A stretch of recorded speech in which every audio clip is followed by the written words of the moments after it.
spree around Stonehenge is taking around 25 minutes to get through there at the moment. Congestion to the A303 Winterbourne Stoke.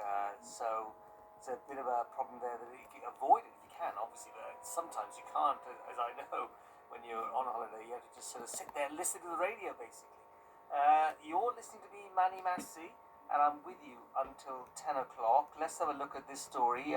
The crisis over the jailing of former South African President Jacob Zuma worsened in July, with the police announcing this week that more than 300 persons have been killed, while over 2,000 suspects have been arrested over the incidents that have been going on in South Africa. Crowds clashed with police and ransacked or burnt shopping malls across South Africa, with dozens reported killed as grievances unleashed by the jailing of the former president is sort of snowballed into the worst violence in decades. Well, Basil Solomon, a Swindon Borough and Parish Councillor of South African Indian heritage, joins me on the line now. Basil, hello, good evening, welcome to the programme. Thanks, Manny, and hello to UK, Gloucestershire, Wiltshire, and all our South African listeners as well. You must find it very sad news, seeing all this happening in your country, your country of heritage. It was very distressing and very sickening to see. It was 9th to the 17th of July, and it was astounding that the army, police never got involved. You know what? I went up to Robert Buckland, I went up to my fellow colleagues, I'm a councillor as well, for Leiden in Parkside, and we wrote a letter to Boris Johnson to help, and I actually sent it out from Rotten. And, we just wanted the government, the South African government, to get involved, get the army, get the police on the state, and to stop people looting. Because it might be political, but I'll tell you what, it also came out of the sharp inequality in South Africa. People are desperate because of the pandemic, accessing food, medication, and they've only made it worse for themselves. Yeah. That's what they've done.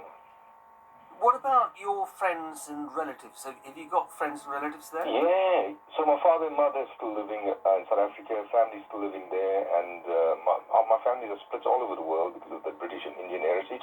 And you know what? They have to protect their own homes. And my parents are 70s, and they can't be protecting their homes.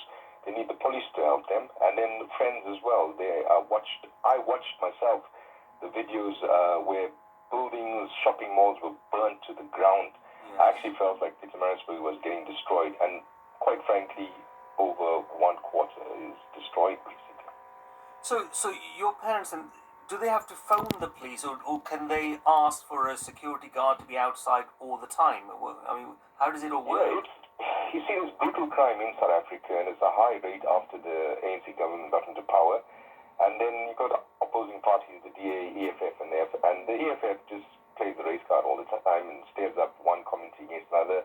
And they had a whole outcry about what happened in Phoenix and then Chatsworth about black on Indian violence and all sorts of things, and black violence and so forth. But the fact of the matter is, over 300 people passed away from all races in South Africa. The government should have highlighted. And people were protecting their homes. That's what happened in the end, because there was no army and no police. You couldn't call the police. We had to do it from here, and we had to say we needed the United Nations involved in the end. I'll tell you, it was very distressing, and it still is, because my poor mom and dad, I really feel for them, and I can't go down because the pandemic at the same time. Yeah, so it's quite a thing. What people are looking for now is food, shelter, and I'll tell you what, even if the Zulu government in KZN have got the Zulu people to loot and burn down things, now they're actually suffering. They have to still travel to go get their pensions. They never thought about the elderly, and they can't access their pensions. They can't access food, medications.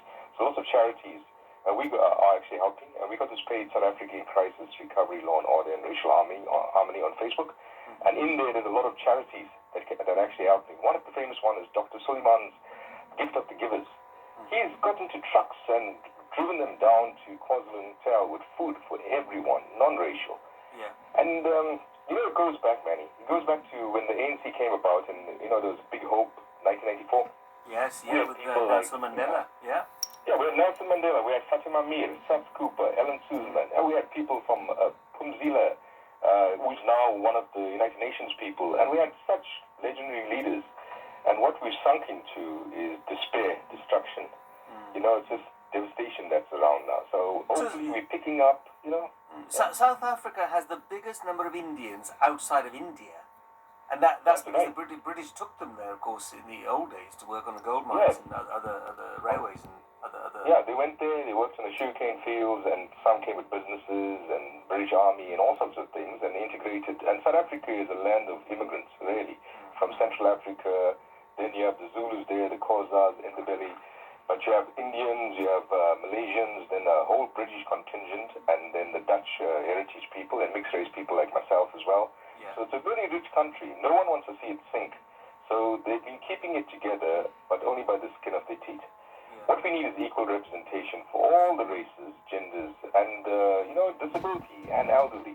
And if you notice the current reshuffle of leadership government for Ramaphosa, it's still not representative. And I think if it becomes representative of all the different races, 2 million Indians, 2 million white heritage, 2 million of the Dutch heritage, British, it goes on. And if you have that, I think people will really build that country, because what we need ultimately is law and order and a civic society where people can walk in the streets safely. Yeah. Has the violence eased a little bit? Is there less looting now in the malls and shops and so on? What we got surprisingly last week is another message to one of the ANC people that there will be a second wave. And once we saw that, because messages are being passed, because let's face the fact, suddenly on a certain time, on a certain date, they all got together and went and burnt out certain parts of the country. So it's a very coordinated thing, very coordinated. Now there's another message of a second wave. We do not want that. We want the army, even if it takes the United Nations to be in peacekeepers there. What we had on last week as well is the EFF. It's a political organization, third biggest. You got the ANC, the DA, and the EFF. They marched into Phoenix Indian area, and they were, being the usual racist self. But the fact of the matter is they should have marched into all the towns if there were equality, because people died everywhere. Yes. So that's what we want. We do not want stoking the fires. What we want is peace and a civic society and equal representation for people. But right now, charities are assisting, not the government. No. The government is trying, but the charities are assisting, The latest news today by the BBC is that South Africa's jailed former President Jacob Zuma has been admitted to hospital less than a week before he's due in court on further charges of corruption. And the South African Prison Department said a routine examination of the jail in KwaZulu-Natal, where Mr. Zuma is being held, prompted the authorities to take him to a hospital outside the prison for further observation. Now, as a former head of the state, Zuma was being treated at a military facility, the authority said. His foundation said it was an annual medical routine checkup and there was no need to be alarmed yet. But Zuma has been serving a 15-month prison sentence since 7th of July for contempt of court. And next week, the former president is scheduled to appear in person in court on a separate issue, an arms deal corruption case. Now, the problem now is going to be, as I can see it, Basil, is that because he won't appear now because he'll be ill next. Yep, and please, the South African government needs the army now, and they need the police on the streets, because that's one of the instigators of the violence and the looting and burning, just one, and then the economic inequalities. So they actually need something inset. And the fact of the matter is, when they came, let's face it, part of that government, they've looted and built things for themselves, and now they're getting the people on the street to do the looting as well, and then they're covering up, because he's been charged for looting the state, taking finances away from the public purse. And if you walk around South Africa, it's so much inequality. There's basically, you can walk to a place like Sandton, absolutely rich. You go across the road, absolutely poor, with squatter camps and with the shacks, they call it, where people can't live in shacks. It's just not on. And that country's got platinum, it's got gold. When I was growing up, I used to play football with all the guys out there, with the Zulu guys, the British heritage guys, Indian guys. And when we were young, we didn't have see a world like that. We just got on. And the country is so rich. The hills are lush, the valleys, the rivers. We played through all of that. And then they literally sell gold in the shops. That's it. If you go through you go to the airport, you find gold in there.